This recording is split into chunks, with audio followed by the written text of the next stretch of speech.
Olá pessoal, sou o professor César, professor especialista em filosofia. Vou estar com vocês nessa segunda aula da segunda série e a nossa temática vamos estar trabalhando sobre a questão do mito ao logos. Tá?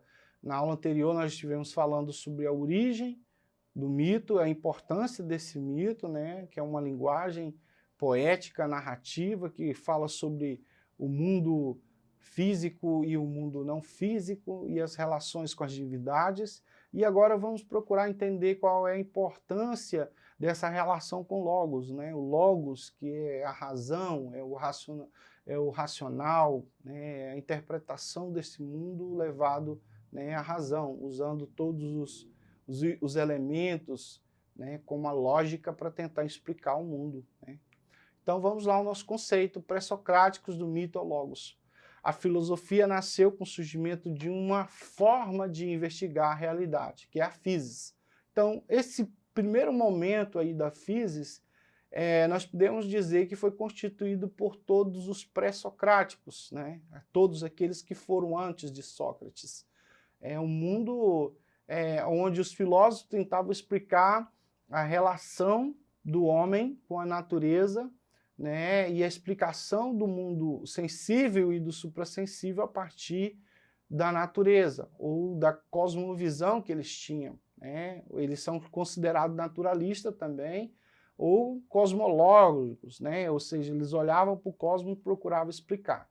Nesse período, os filósofos, que eram os detentores do conhecimento, tentavam justificar que as coisas que existem, elas têm uma origem, têm um arquê, né, tem um princípio que coloca as coisas para funcionar.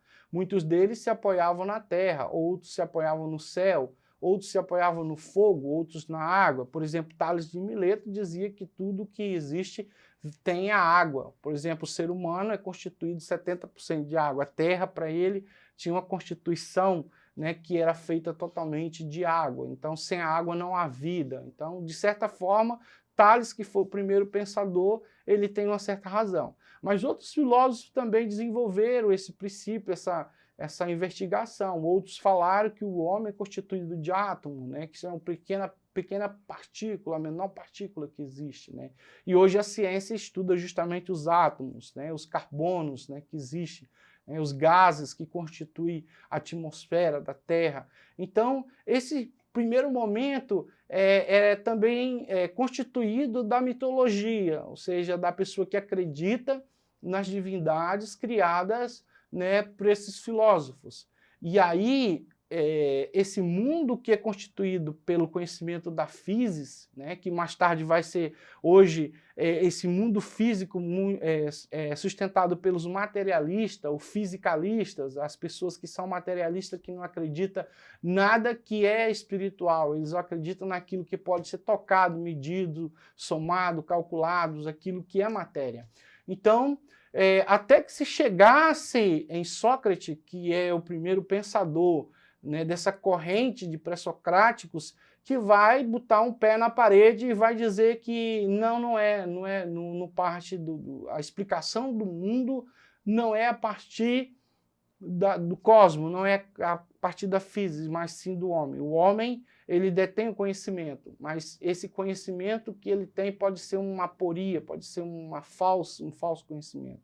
E aí vai nascer o conceito de logos, tá? Dos pré-socráticos. Então, o pensamento filosófico representa uma ruptura com a tradição mitológica que explicava os fenômenos da natureza, as estruturas sociais, os outros acontecimentos por meio da ação dos deuses.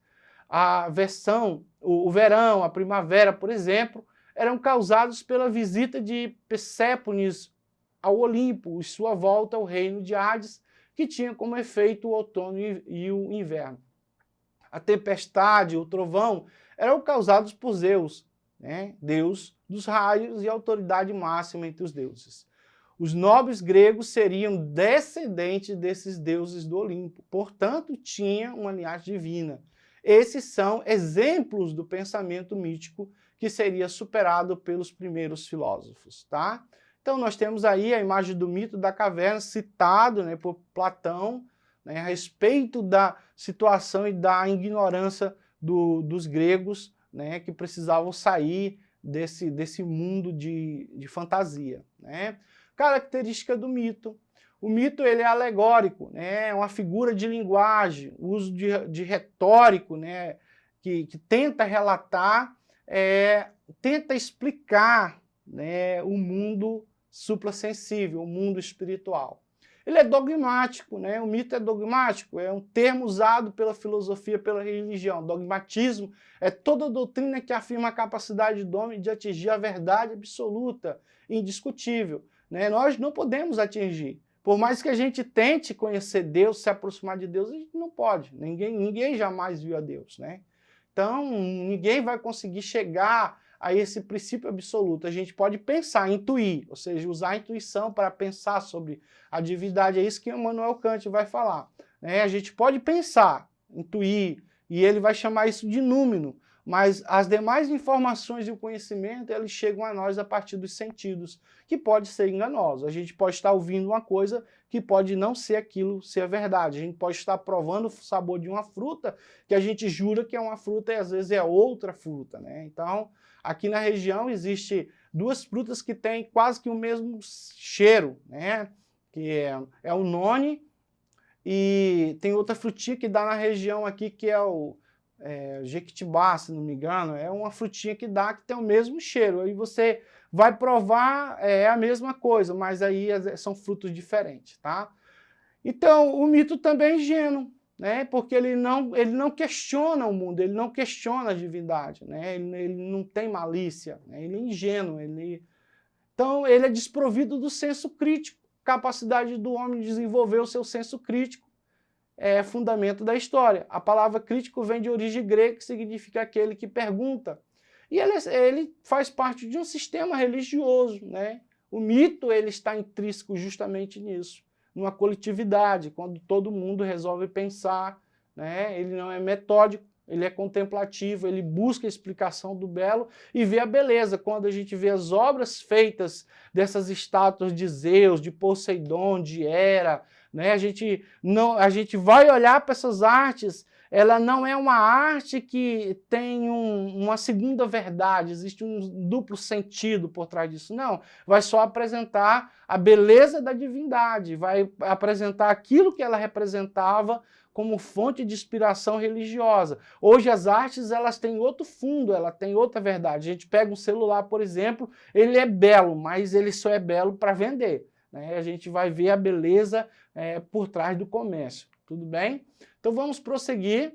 Existem três grandes aspectos da tradição do mito ao logos: a arte, a religião e as condições socioeconômicas. Então a arte, que é, na verdade, a poesia, né? A poesia que está intrínseco dentro dessas artes, porque primeiro vem a poesia para que os homens pudessem constituir as artes, para que eles pudessem moldar as artes, seja ela pintada, seja ela feita em mármore. Então, existe a questão do belo por trás disso, tá? A religião ela é pública, aberta para um horizonte naturalista, uma interpretação, né? Criava-se um paradigma a partir daquilo. E para que se rompesse com esse paradigma foi necessário uma outra visão. Então nós vamos ter a citação de Nietzsche, você pode estar pausando aí, podendo fazer a leitura, né? Justamente o que Nietzsche vai falar a respeito, né, do mundo que era antes de Sócrates, como é que rompe com tudo isso, tá? E as condições socioeconômicas, escrita, né, moeda, viagens marítimas,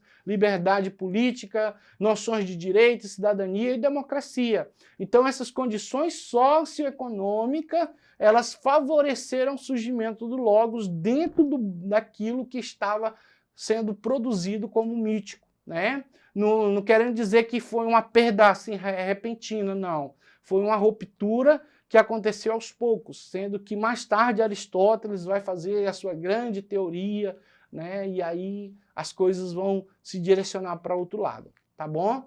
Então, os surgimentos do logo, tá? Heráclito criou o termo logos para referir-se à razão dinâmica que governa a physis. Tudo flui. O pata rei. O termo homem não se banha duas vezes no mesmo rio. Na natureza tudo nasce, tudo cresce e perece. E a volta a nascer em um eterno devir.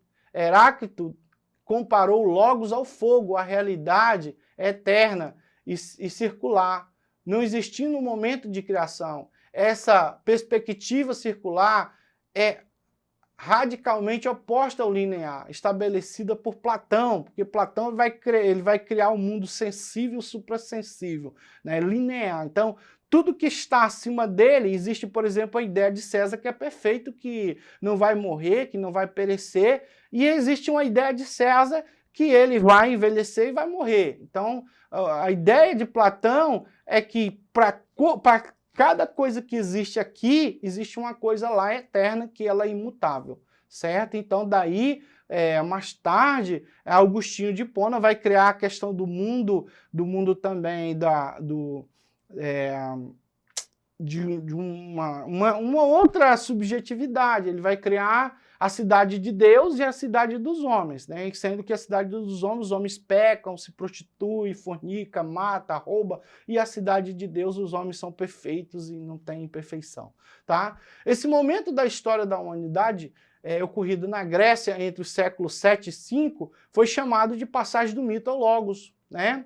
O Logos corresponde a uma racionalidade que governa a natureza, uma harmonia íntima que parece organizar a physis e que foi percebido pelos primeiros filósofos. Assim, os pré-socráticos passaram a dar ouvidos ao Logos e não mais à tradição mitológica. Essa forma de pensar marcou a civilização ocidental. Então, foi criado por Heráclito, né, que foi um pré-socrático, e foi executado por Sócrates quando ele diz só sei que nada sei. Então ele coloca o homem no centro do conhecimento, ou seja, o homem, Sócrates, ele tem certeza que não sabe de nada, porque Sócrates ele não é um deus, ele não vive eternamente, ele não é presciente, ele não tem a ciência antes das coisas, ele também não tem a ciência depois das coisas. Então, ele concentra o conhecimento apenas no homem. Então, essa questão do humanismo, ela vai se desenvolver e mais tarde,